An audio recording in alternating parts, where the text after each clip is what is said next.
Good evening, everyone. So let's get started. And first of all, thank you for attending. This is something that I've looked forward to for for as long as I planned it. And so the day is finally here. And what I became aware of in the process is that among many things, May is also National Mental Health Awareness Month.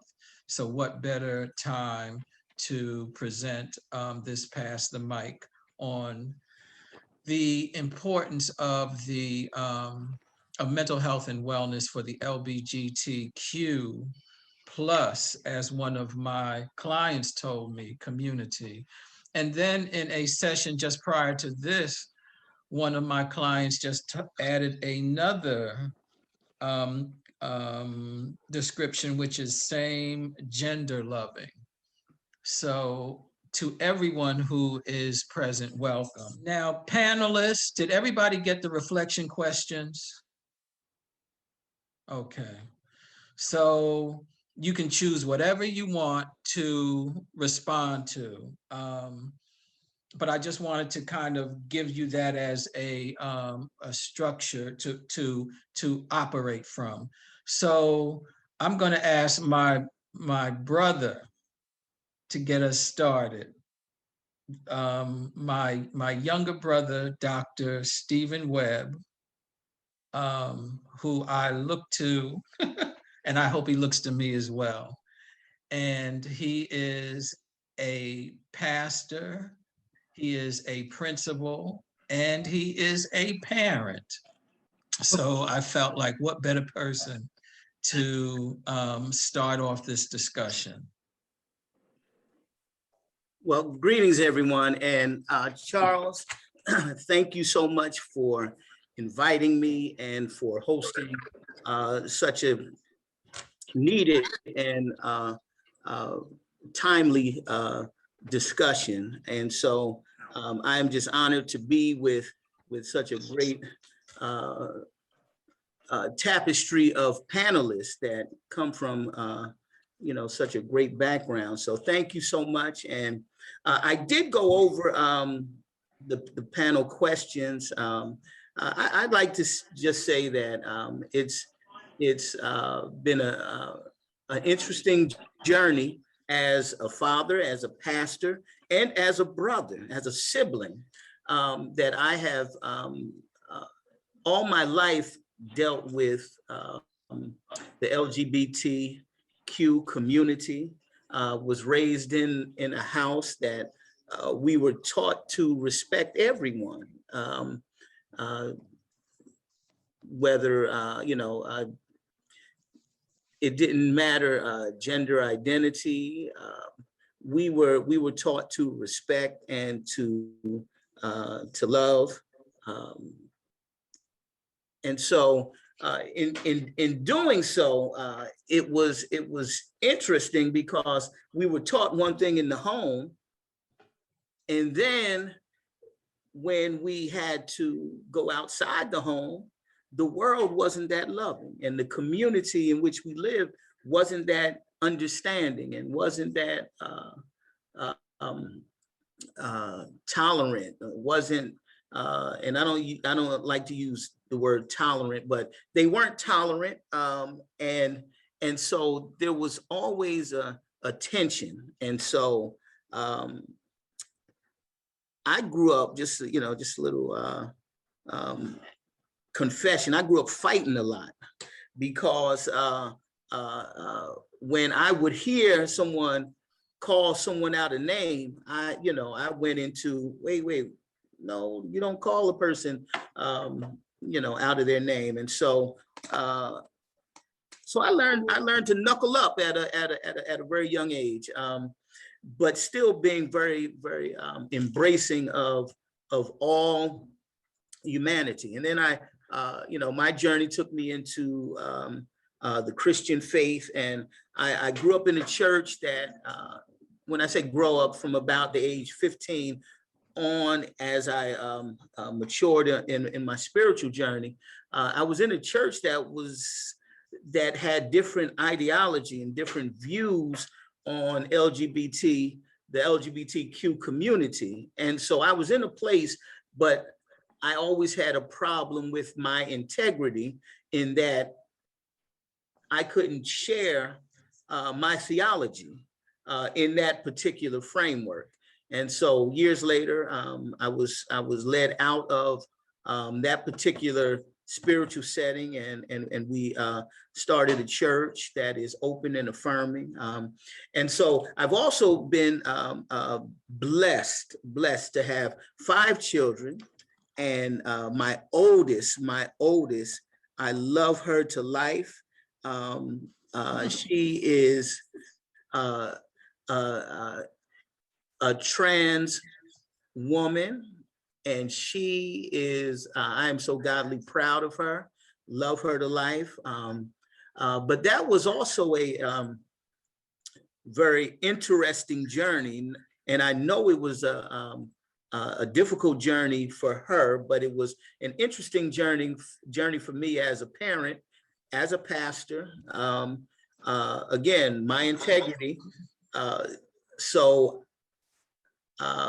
I've had to grapple with not my spiritual beliefs, because I believe what I believe, and I know that Jesus loves us all, and God loves us all. So I don't have a problem, but the problem came in with colleagues and church folks, and you know, I don't try to proselytize anyone, try to convert anyone, but I will have any theological conversation with you if that's what you want to do. If you want to engage in a theological conversation about gender and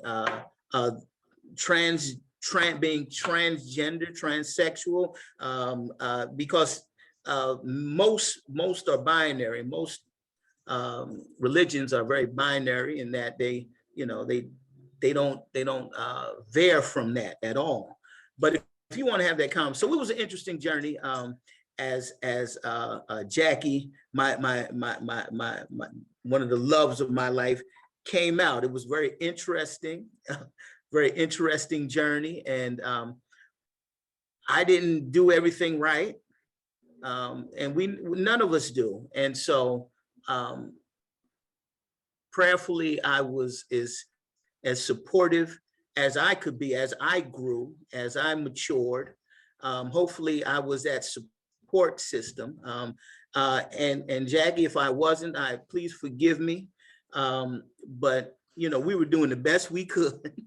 We were doing the best we could, and I know everything hinges on love. So if I didn't do anything else, I loved you, and I still love you. But it's been a very interesting journey. So our church, New Life Christian Church, is an open and affirming church, and that is one of our fundamental. That's part of our foundation. When we started the church, we decided we were going to be an open and affirming church, and so we are blessed in that. We welcome the LGBT community. We welcome all of God's children, and hopefully we're a means of support where people can grow spiritually, learn to live and to love with one another. And so that's about all I have, you know, to kick it off. But it's been I've had a very rewarding and interesting journey, life. And let me just say this: our church welcomes the LGBT community, and I think they, and I don't maybe people say I talk too much, but one of the reasons they're attracted to our church, or people are attracted to our church, is because number one, there's fed spiritually, and number two, the pastor's not trying to sleep with anybody, and so I'm gonna leave it at that. Thank you, Dr. Webb. Thank you so much. On that note, we're going to move to Regina Shark. One of the things that Dr. Webb didn't talk about is that he's also a educator. He's a principal at Fresh Start High School in East Orange. And so we can have further discussion about that later on. But just so that you know that, because I try to promote everything about everyone that I know that's positive, because you never know what information someone may need. So Jackie is saying she needs to go because she's at work. So Regina, can we just move it around for a moment? And Jackie, you go. Okay, I'm just gonna step outside because so I can talk to you in private.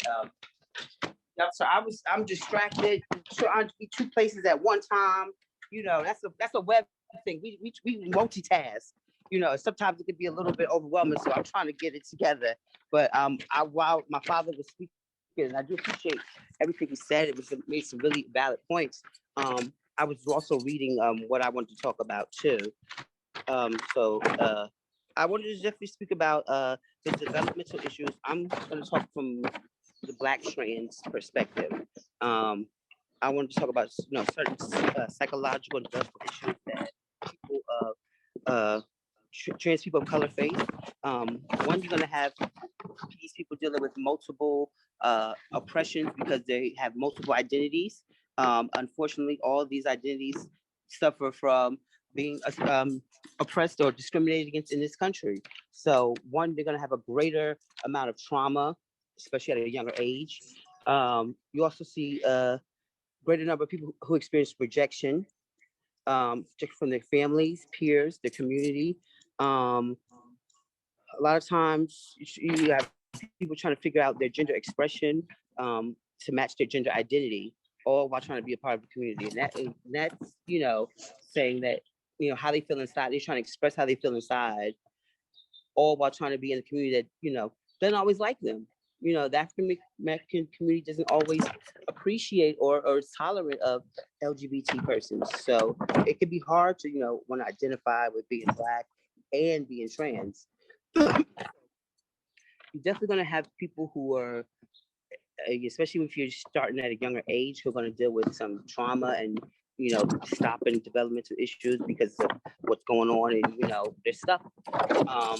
You also see, but the main, I would say the specific thing that deals with trans is body dysmorphia disorder. That's mental illness involving obsessively focusing on perceived flaws and appearances.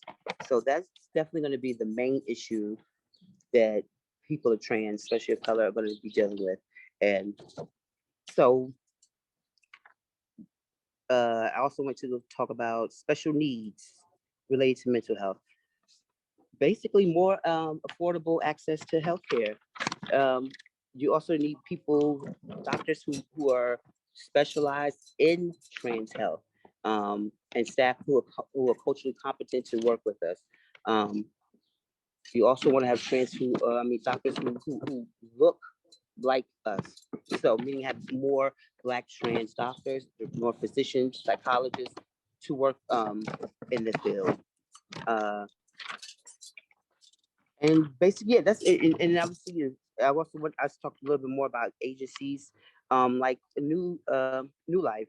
When you want to, how can you support the trans community? I first would say determine how much support you want to give. Are you comfortable working with this group of people? Is your staff equipped to work with this group of people? Are you equipped to work with this group of people? Like, you don't need to be experimenting on people. Nobody wants to be, you want to have a welcoming staff and presence when the person comes into the office. So, making sure that, your staff is trained on, and everybody does this, say the pronouns now, that's got to be a common language within, even when you're introducing yourself and asking clients. If you're going to work with trans, are you not asking intrusive questions or hey girl or Miss Honey and all the terms like that? You're being professional, but also, being very welcoming about the situation. So I think agencies, if they want to work with the trans community, make sure you're just, you're working to making sure yourself are equipped to do that, ready to do that. And also work with other agencies. There are agencies out there that already work with trans. I mean, you should be affiliated with them. I'm sure they can always offer you, cultural competency trainings, and also you ask them how you can make your services more inclusive. So, and that's about it, I think. Yeah, what I want to talk about.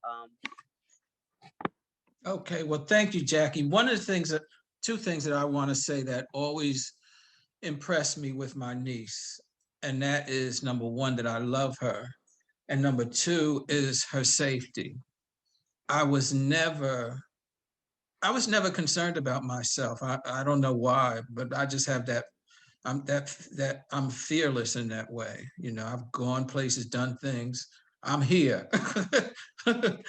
but for the trans community, and I guess we can talk about, the entire spectrum of people who identify as part of the LGBTQ plus community. Safety is always an issue, but particularly for me, with my niece being trans, that's always in the forefront of my mind. I don't know why, I just feel like I can take care of myself.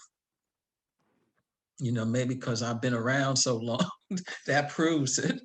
But I think that that's something that we always have to be aware of. Stephen talked about tolerance. Tolerance isn't the word for me.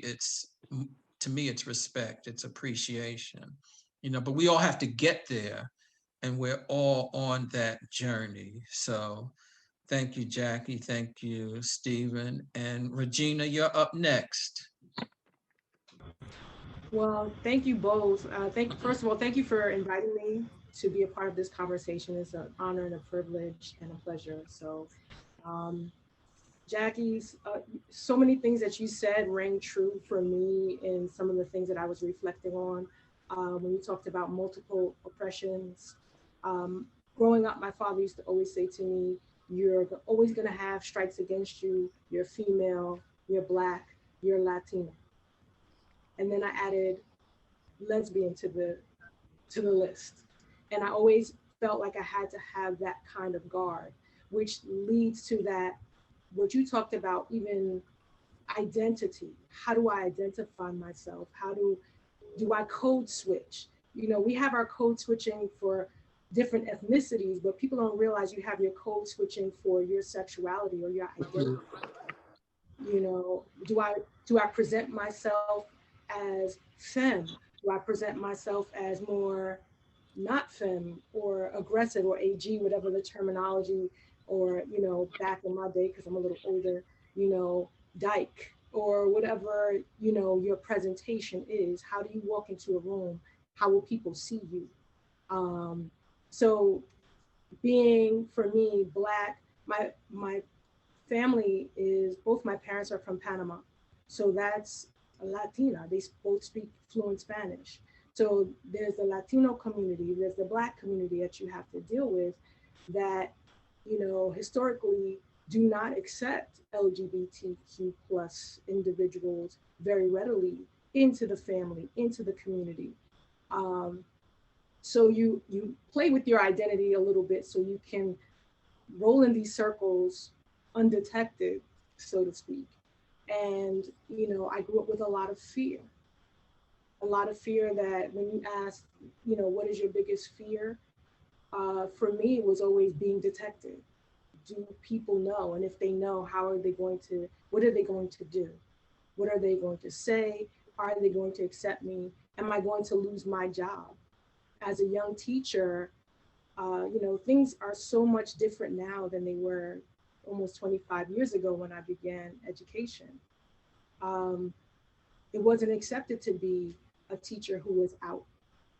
Uh, right now I am blessed to be able to be in an environment where in my office is a picture of my wife and I'm okay with that and I feel safe. But for so long, I had so much fear. And there's so much fear in this community. So if you are part of New Life and you are counseling these individuals, just know that there's always a fear, and breaking down those barriers with your client, because they may have fear of you. Even though you're someone that's helping them, they may not want to open up all the way because of some of those fears that they have learned. These are learned fears from experience. So, so many things rang true. And, I don't want to speak too long, but, um, I think in just responding to some of your questions, when I look back and what would I tell my younger self, understanding these fears, understanding um, everything that I know now, I would tell my 8-year-old self, keep being happy, keep playing, keep having fun, enjoy life. And that girl that you kissed at 8 years old, that's okay. You don't have to worry about that. I would tell my 18-year-old self, um, don't repress who you are. Be who you are. It's okay. And my 21-year-old self, I would say, hang on for the ride because it's about to get bumpy. Just hold on. It'll be over soon. But at any age, at the age I am now, and anyone, I would always tell them, whatever you do, enjoy life to the fullest, the most that you can. Habituate happiness because you can. Your happiness does not depend on anyone outside of you. That happiness comes from within. And you don't have to worry about who accepts you, what people think of you. You are who you are. You are blessed, and you are a blessed individual, and you can be happy about who you are. So I would tell anyone that at any age. So I just wanted to end on that. But I thank you for love my that. time. What would you tell that 8-year-old little girl? That was touching. Thank you. Bakari, you're up next. Hey, can you all hear me? Awesome. Thank you for having me. I feel very, very fortunate to participate in these types of conversations. I think kind of similar to Regina, I feel like I still feel young, but I feel like I've been out for almost 15 years now. So for me, it's like that time clock of like what was acceptable 15 years ago and what's acceptable now. I'm grateful that those things have changed. But I think in my particular demographic, probably plus or minus 5 years on either side, I think it's a lot of the trauma that we're still unpacking and removing and all that good stuff. So um, I also want to say, Dr. Webb, it was a pleasure and just very affirming to hear you love on your daughter in a public forum. So I appreciate that. Not that I know you weren't doing it for anyone else, obviously just saying it, but it was touching to hear that. I think just given my background, I think what sticks out for me is that specifically like the connections between mental health and spirituality in Black and queer and Latina communities. I grew up in a Baptist church, and on one hand was taught there's no like hierarchy of sin, but at the same time it was like, but you better not be gay, because if there's one thing you don't want to do, that's the main one you don't want to do. So a lot of mixed messages around that, which made it, I think for myself, I was just like very stressed. I think back to high school and kind of knowing I was queer, but terrified of coming out to myself, let alone to my family. I remember literally being so stressed out. I had like a little bald spot that I'd lost a patch of hair in the back, just from stressing out. I was terrified, and I really didn't feel like I had any familial, let alone spiritual support. So when I think about specifically how counseling providers can better support our community, I feel like having to take that step back and conceptualize things from our perspective, or from the perspective of LGBTQ plus folks. And for me, again, growing up in that spiritual environment or that religious environment, especially, one of the things that was kind of taught was like this level of condemnation. So it's like, well, if you are gay or you're queer, you're going to hell. And I don't think folks really stop to think about like the correlation between that level of condemnation and high risk behavior. I know for myself, a lot of times, you know, my teens and 20s, I spent a lot of time thinking like, well, I'm going to hell anyway, so ... and finish that sentence. So if you believe that you are separated from the love of God and you are going to be eternally damned, it's not a whole lot of things that you will necessarily, I guess, feel compelled to not do while you are here on earth, if that makes sense. So I know for myself, and I know a lot of folks that engage in very high risk behavior because they kind of felt like they have nothing to lose. There's no one that loves them anyway. So why not just kind of experience this level of reckless abandon? So I think that for myself, that would be one thing that I always try to share with folks in terms of how they can, I think just better support is just understanding that and reminding and affirming that there's nothing that we can do to separate. My belief is that there's nothing we can do that will separate us from the love of God. So that's one of the things that is clutch and is just critical for me in terms of how we can just better provide that level of support. Kind of, I think to Dr. Webb's point, just like starting with love as the baseline and then just going out from there. I think the same advice Regina gave to her 8, 18, and 21. I feel like I echo all of those things. Yeah, I would say literally the same pieces of advice. I think just keep loving yourself and honestly just, you know, remembering that again, there's nothing that's going to separate you from God's love. You know, I think the main thing though, I would have loved to tell my younger self to find and to seek out a safe adult to speak and have conversations with. There are a lot of things that were just ping ponging in my mind that I wish I didn't have to wait until I was, you know, 18, 19, 20, away from my family in college, finding out. But I really didn't feel like I had a safe space at home. So seeking out adults that have a certain level of love and respect to, you know, just protect you to have some of those conversations. So those are some key things for me.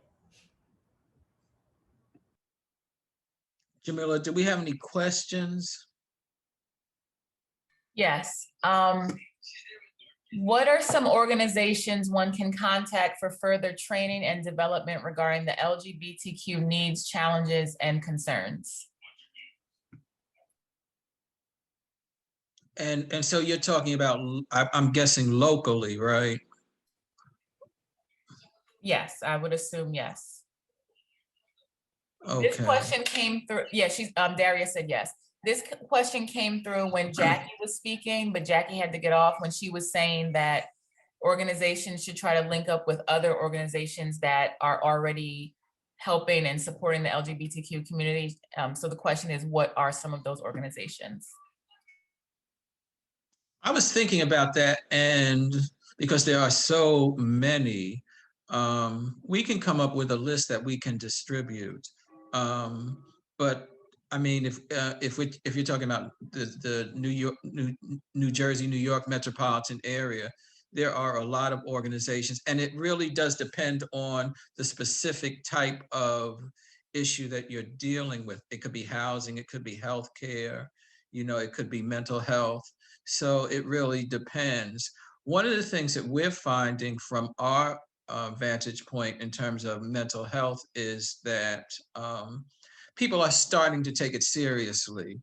You know, I tell people I'm not just a therapist, but I'm also a customer. I was in counseling, you know, it was therapy because they were therapy prices, but for 7 years, so it was a good investment. And this was years ago. And I went into it very intentionally. And here's the way the universe works. I never knew that my therapist was gay. Never knew it. All I was seeking was a Black male.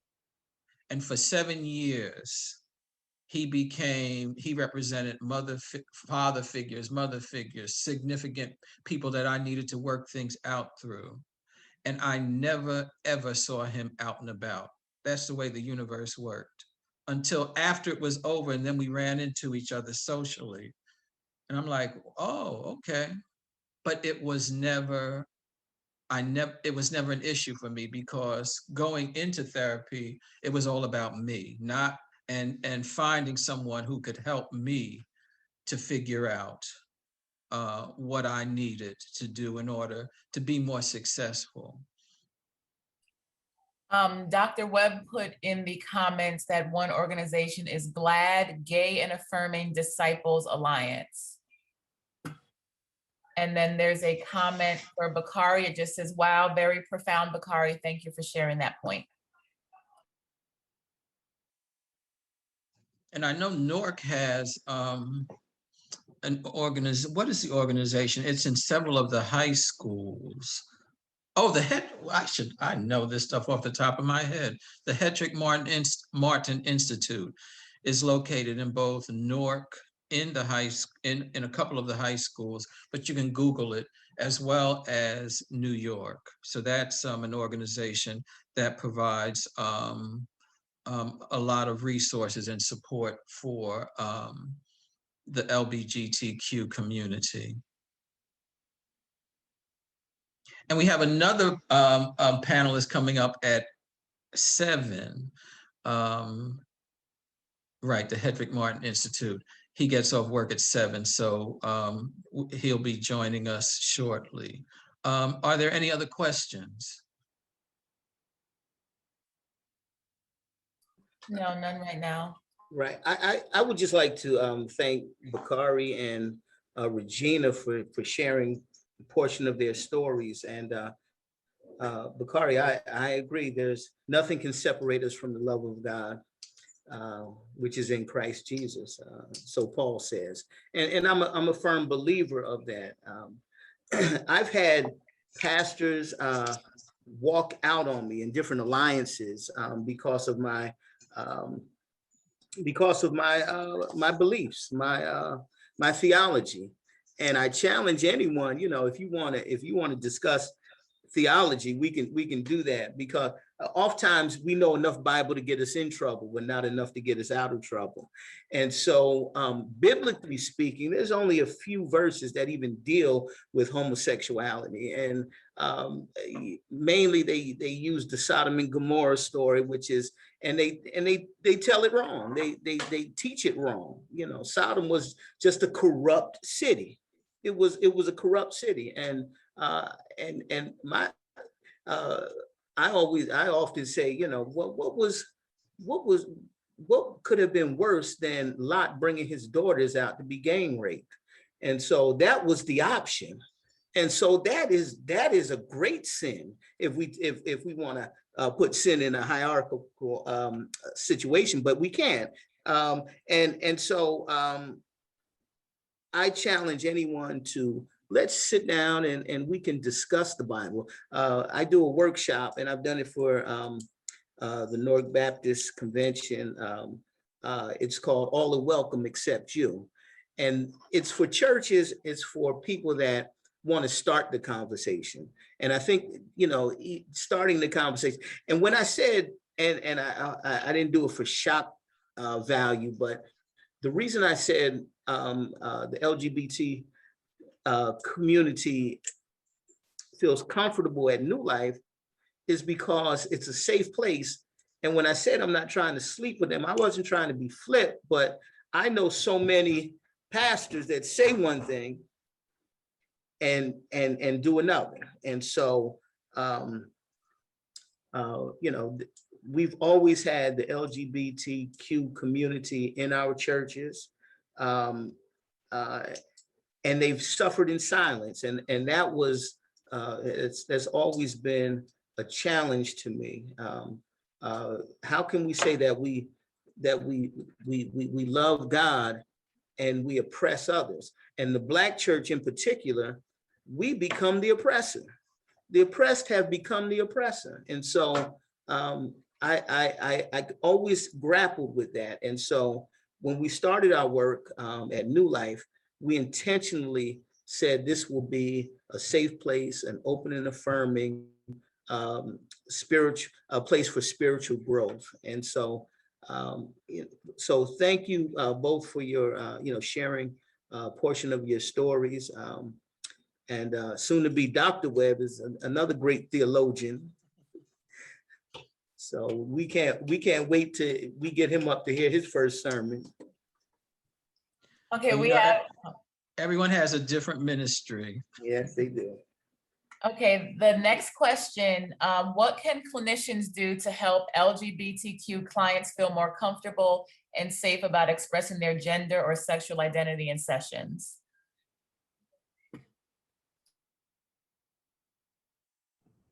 I'll say for myself, I think it applies beyond just like clinical spaces, but I've personally felt very isolated when asked my gender pronouns. I've been like singled out and asked my my gender pronouns. So I think one of the things that makes it easy is to say, you know, hi, my name is, my gender pronouns are, can you share your name and your gender pronouns, as opposed to immediately othering the other person by saying, well, obviously you are not, you don't fit into my understanding of, or this traditional binary that we have.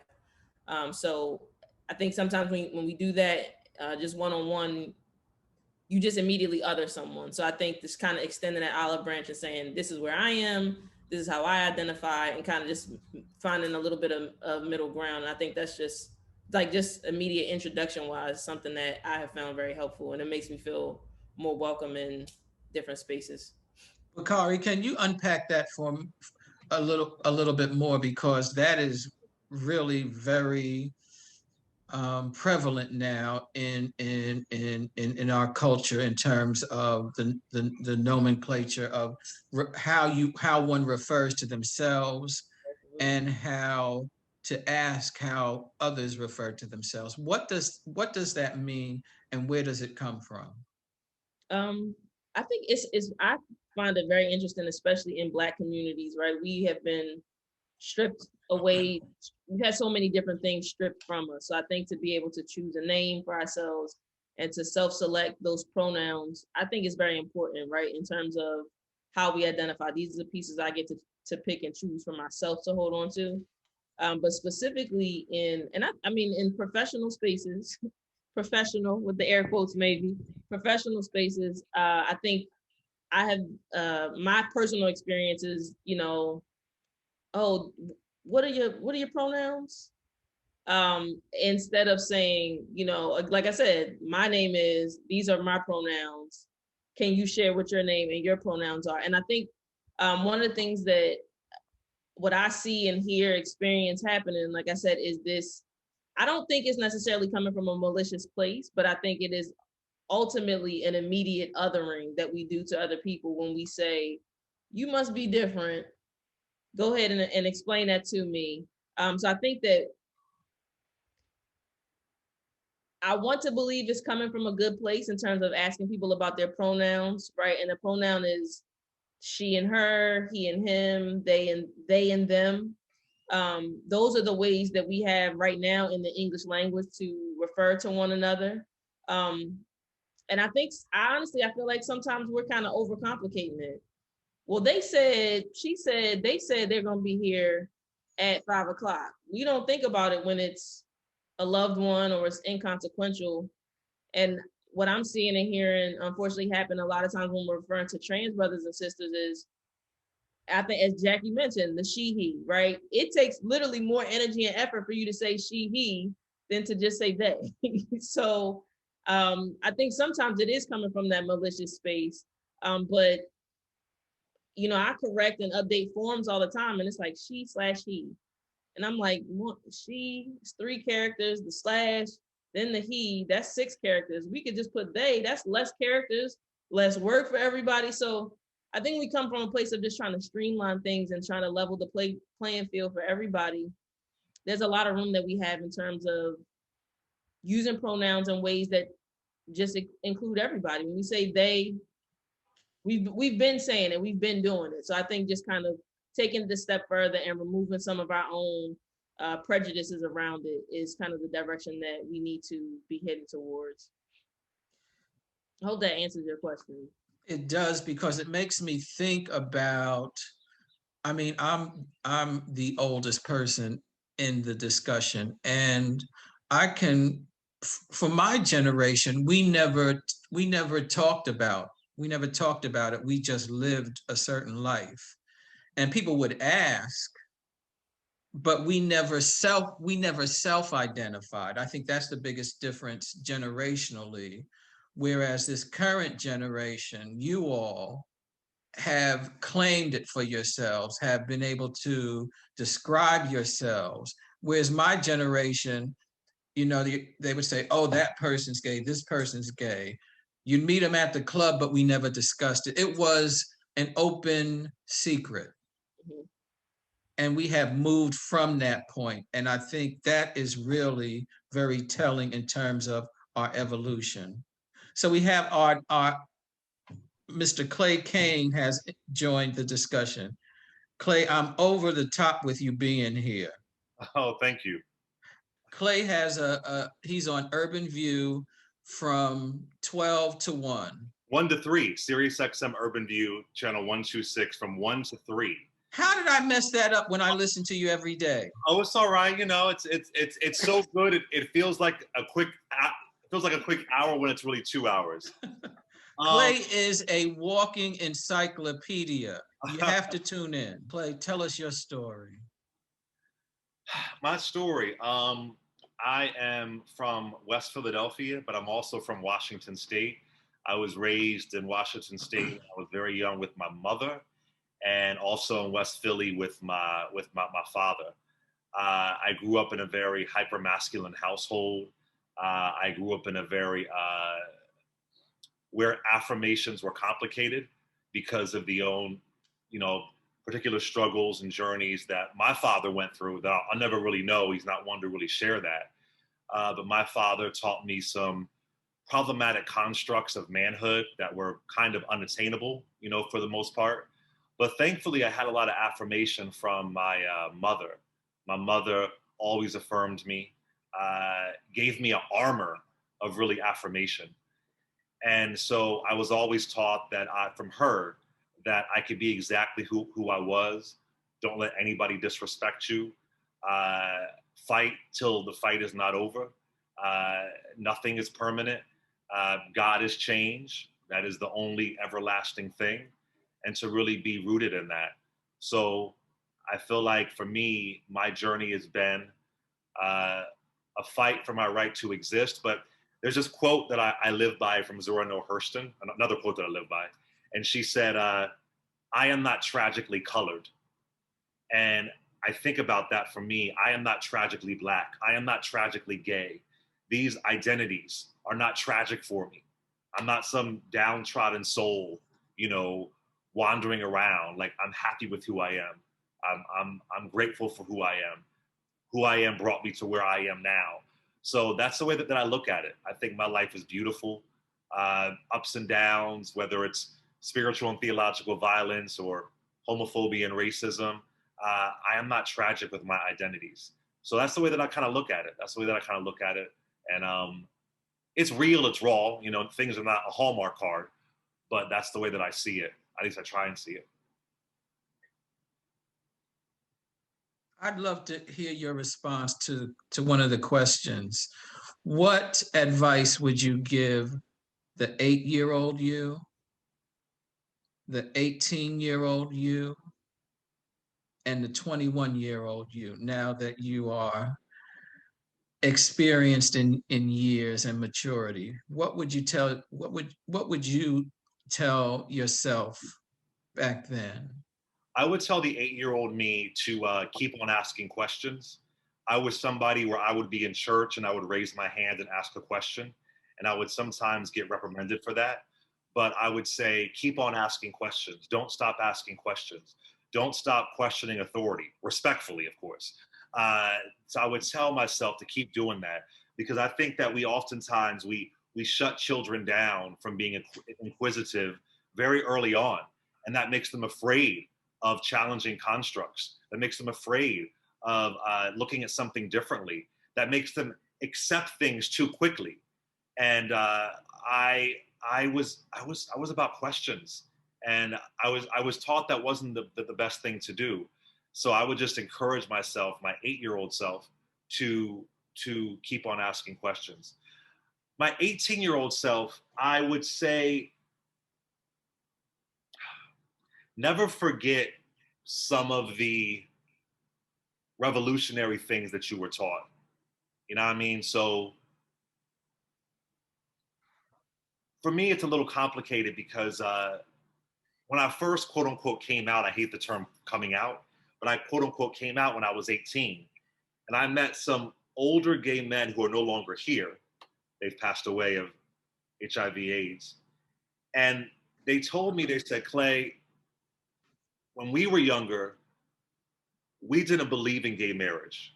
We wanted to end the structure of marriage. When we were younger, we didn't want to serve in the military. We thought there should be no military. And of course, I believe in same-sex marriage and all that kind of stuff, but that was really interesting to me. And they said, remember, this movement is about anti-establishment. It is anti-elitism.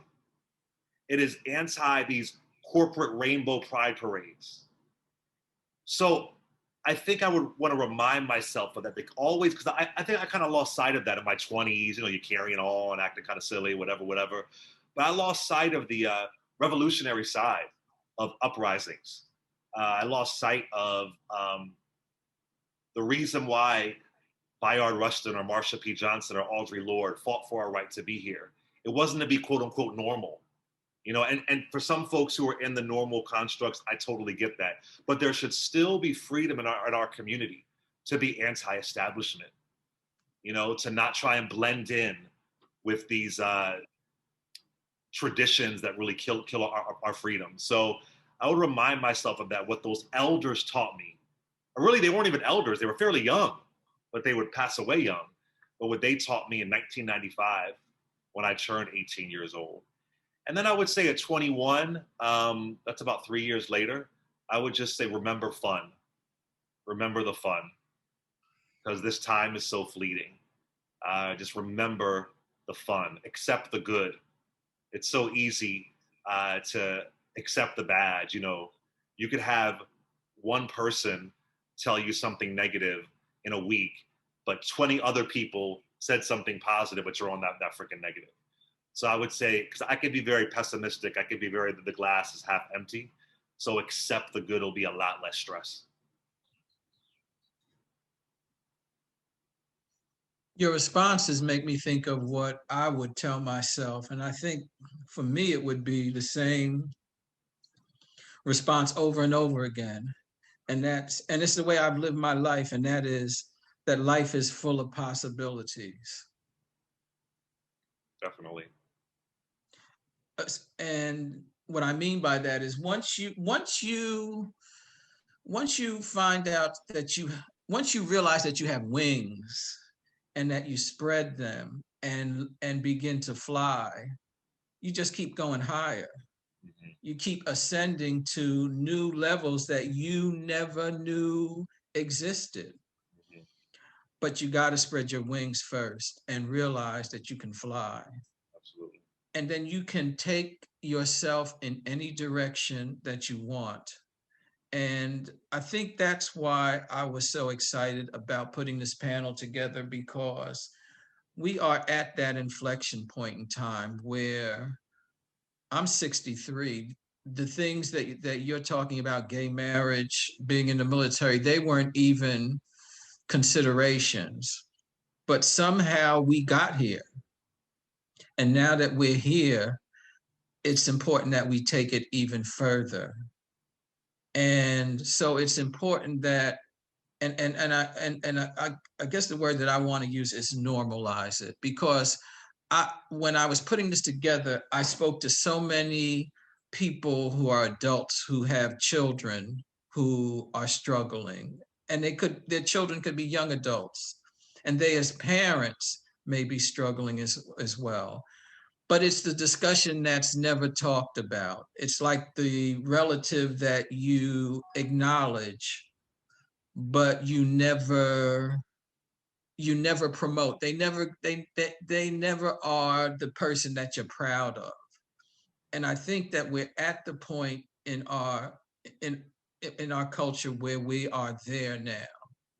And so that's why this type of discussion was important for me to put together, because people want to hear, people approach me all the time. Well, the conversation is important. I have a child who has been hurt, by what people and the church and society has said about them, or I have a relative, who just never was comfortable, and our family wasn't comfortable.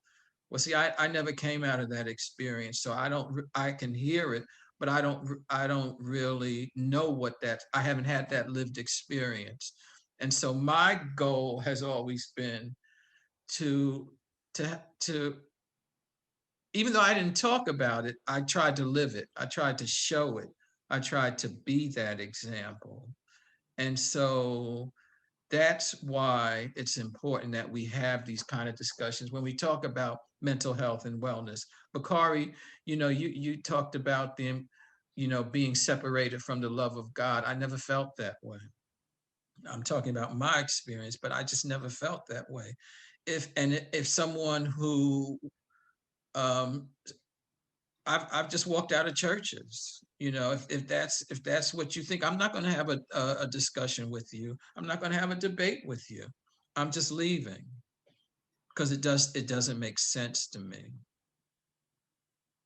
And so that's my message. That's why this forum is important. We have another question.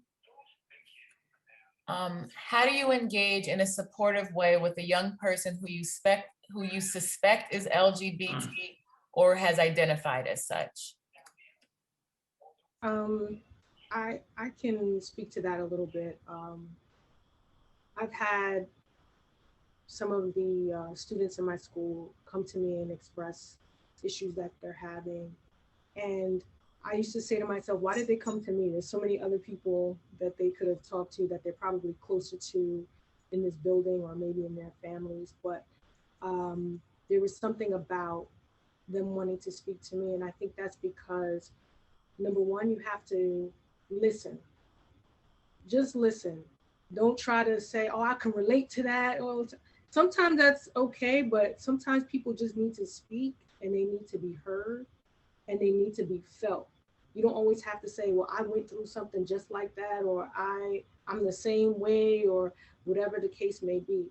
Because I had a student tell me about how they were upset because they came out to their family as non-binary. And to be honest, at that time, I didn't even know what that meant. I didn't know what being non-binary was, but I was still able to offer my support to this student because I just listened and I asked, how can I support you? Some people want to know, how can I support someone? Well, everyone needs support in different ways. Sometimes you just need to ask them, well, what can I do to support you? What's the best thing for me to do to be there for you? How can I uplift you in this situation that you're in this point in your life that you're in? And when they know that you're that type of person that can, I know it seems cliche, lend an ear or, just listen. But in these situations, I've found that that's probably the best thing. I've had quite a few students come to me with these types of issues. I had another student who said, my mom just found out I'm bisexual and she's about to kick me out of the house. And, I fortunately didn't have to go through that. So I couldn't say, oh yeah, I went through the same thing. This is what I did. I just listened and asked, how can I support you? And that student has come back to me many times and said, thank you. And I really felt like I didn't do that much. I just listened and I said, I feel you. I feel you. And if anything negative that's happened to you, I'm sorry that happened to you, but it'll get better. Kind of like I would tell my younger self, hold on for the ride, but just be who you have to be who you are. And if you suspect that someone may want to talk to you and they're not opening up, just let that person know that you're open and you're there to listen whenever they're ready and not to push. So that's how I would respond to that. I think it's also important as a school administrator to build a culture in your school, in your building, where it's students feel safe and an affirming culture, so that students will feel comfortable. Oftentimes they're not going to feel comfortable with telling their parents. And so a listening ear is always appropriate, but just building that culture where this is, students feel safe and affirmed. We have a question. This was text to me.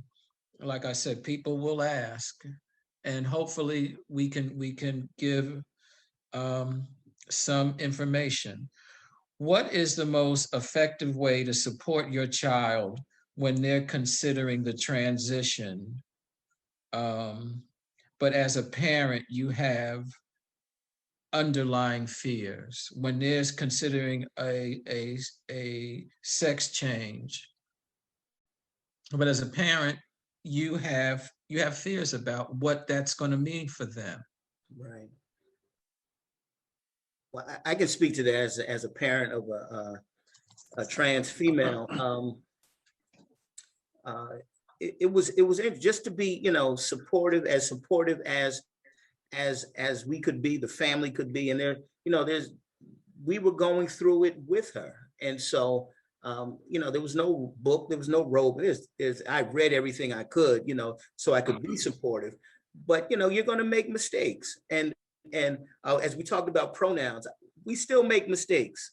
You know, my parents loved them to life. They're in their 90s. They still make that mistake and use different pronouns, right?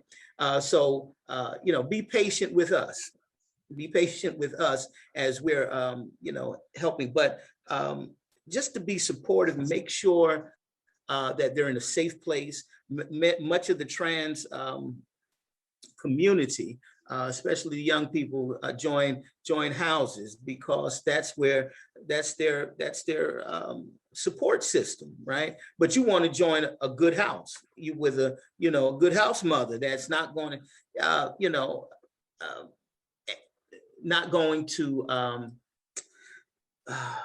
exploit, right? Because many are exploited. And so so that was one, and then making sure that they're getting the proper medical treatments, that they're not using hormones that are you know, not FDA, or they're not from the pharmacist, right?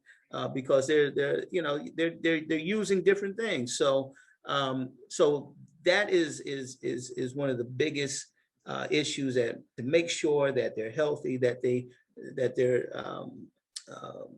being safe in their sexuality and in sex, that they're being safe, right? Because you know, we talk about the coronavirus, but AIDS and HIV, I lived through the 80s. I don't know how many friends and loved ones I funeralized and buried during those years. And so that was a real another pandemic, I should say. So you know, making sure that they're safe, and then as they move forward towards transitioning, that they get the proper mental health, or social emotional help that they need to go through that transition, and the proper and also legal stuff. I mean, there's so many things that, you know, name changes and all that kind of stuff that you know, you have to think about and help and have to support your child through that, right? So those are just some things that you know, I had to go through, and that we're still going through as a family, you know, to support you know, to support my child.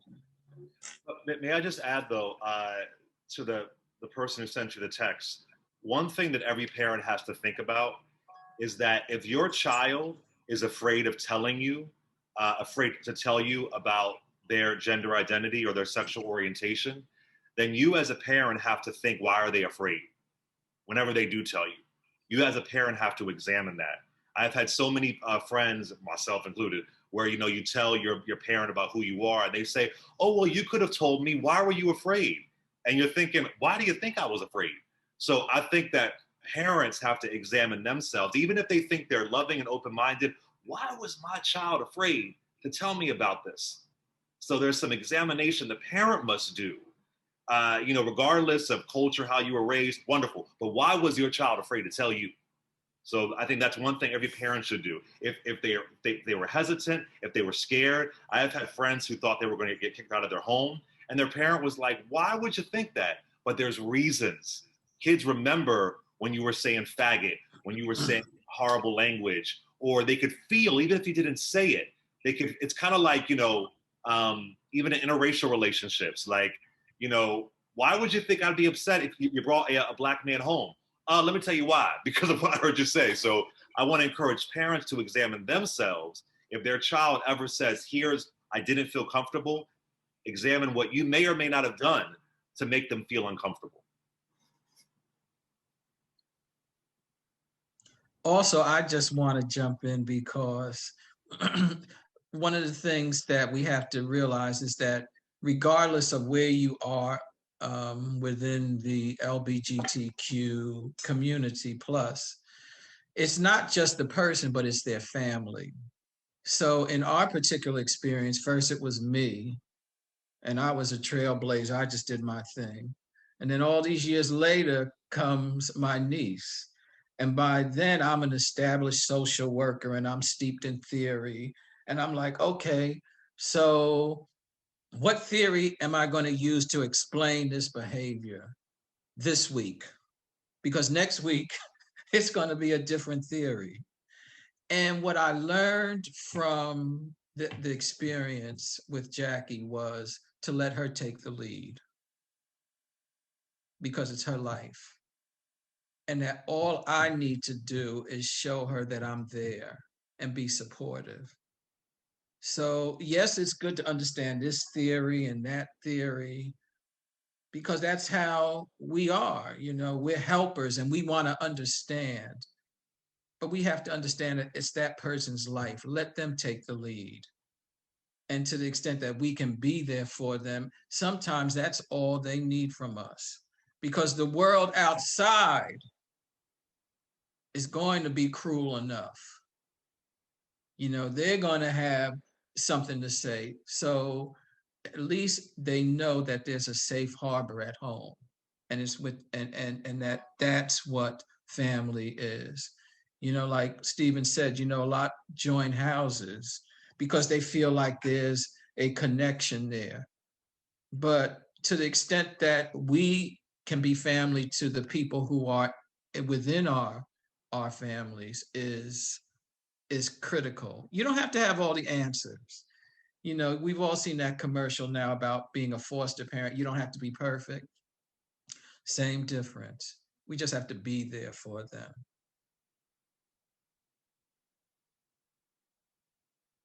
I just want to chime in briefly. I agree with the feedback that everyone has said. I think, especially as I'm someone that I don't identify or have not like medically transitioned. I have a lot of friends and loved ones in the community that have transitioned specifically from female to male.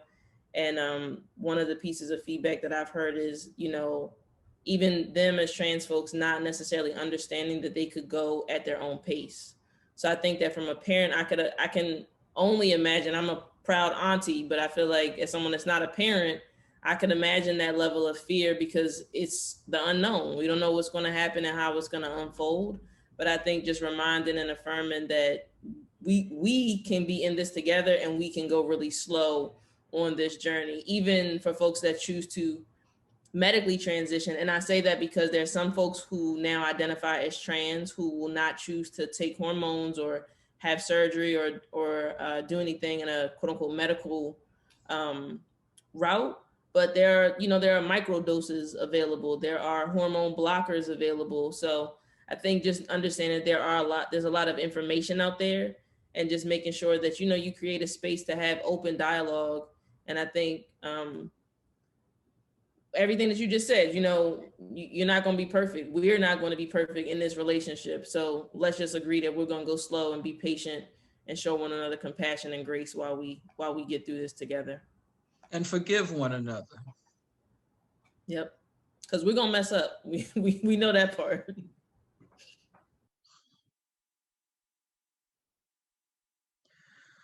Well, I want to thank everyone who participated in this discussion. And Clay, we have to get together now that things are, and I know you're vaccinated because, like I said, I listened to you on the radio. You're a friend in my head.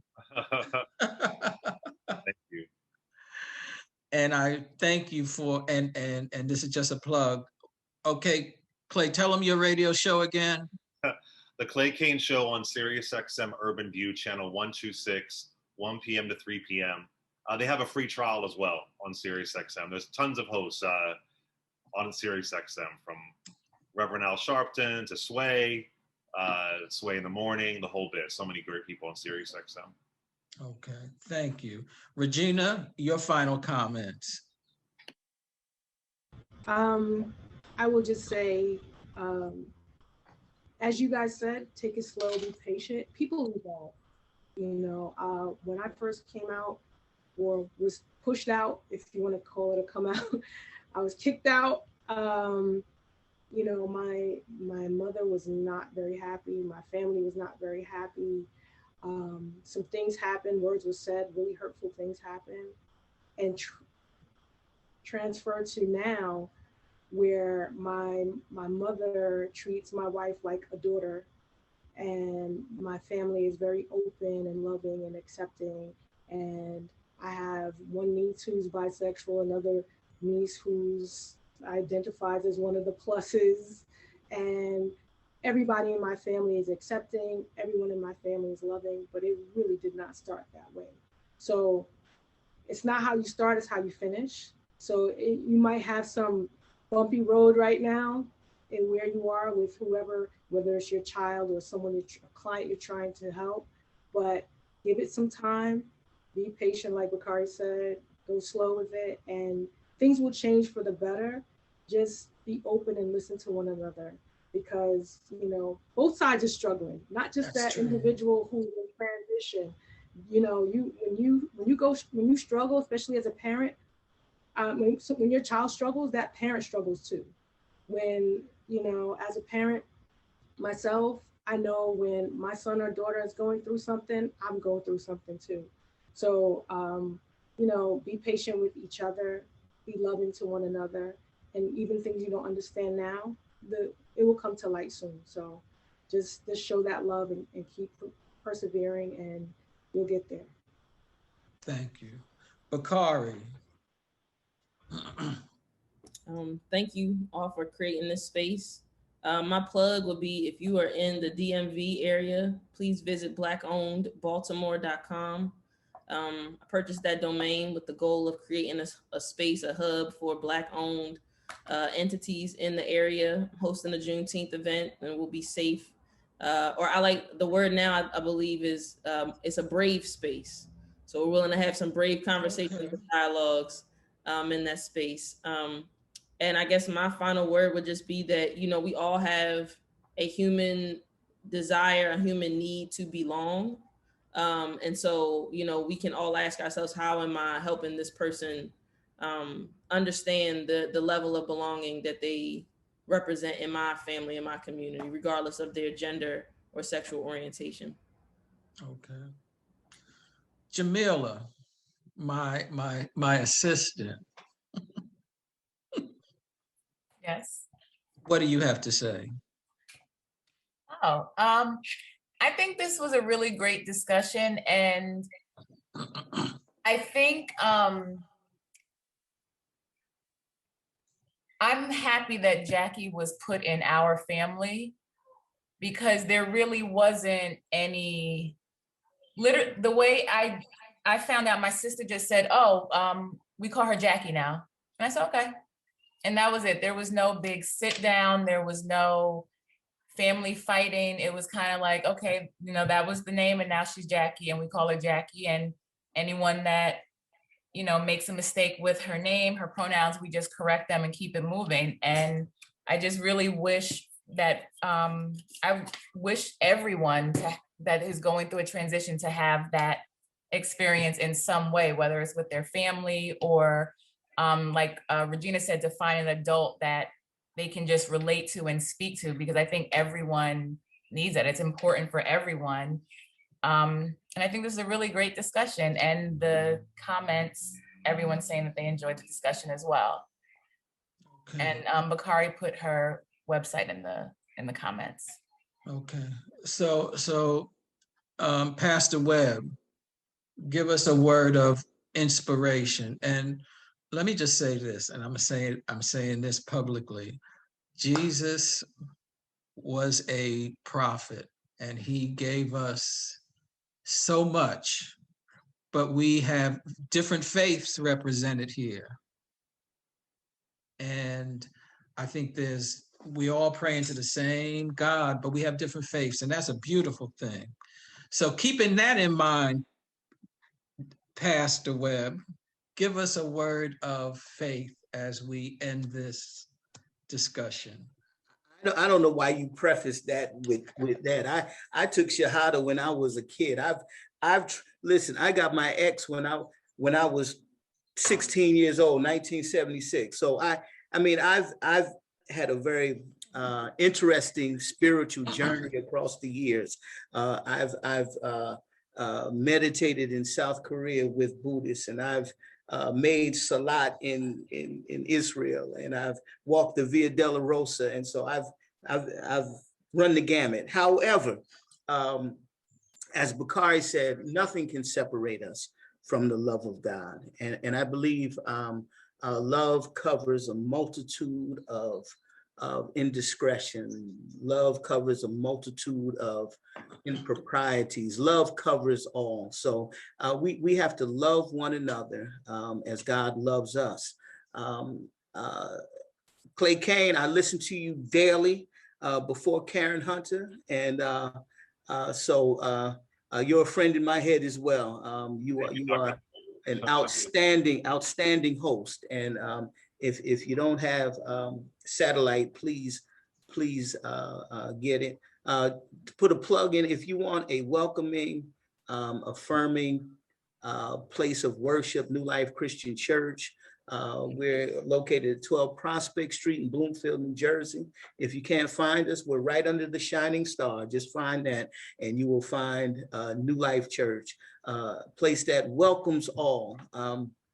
And so thank you so much for this wonderful experience. I've gleaned and I've learned so much from you all, and hopefully I'll be a better principal, better pastor, and most of all, a better parent, a better husband, and a better person because of this dialogue. And so, Clay, you said we have to examine ourselves, and we do. As a parent, I have to continually examine myself so that I can continue to evolve and become better and become more loving and accepting. I want to be accepted. I want to feel loved. And so I want to be that person. I want to be that agent of change. Well, thank you, everyone. Jamila.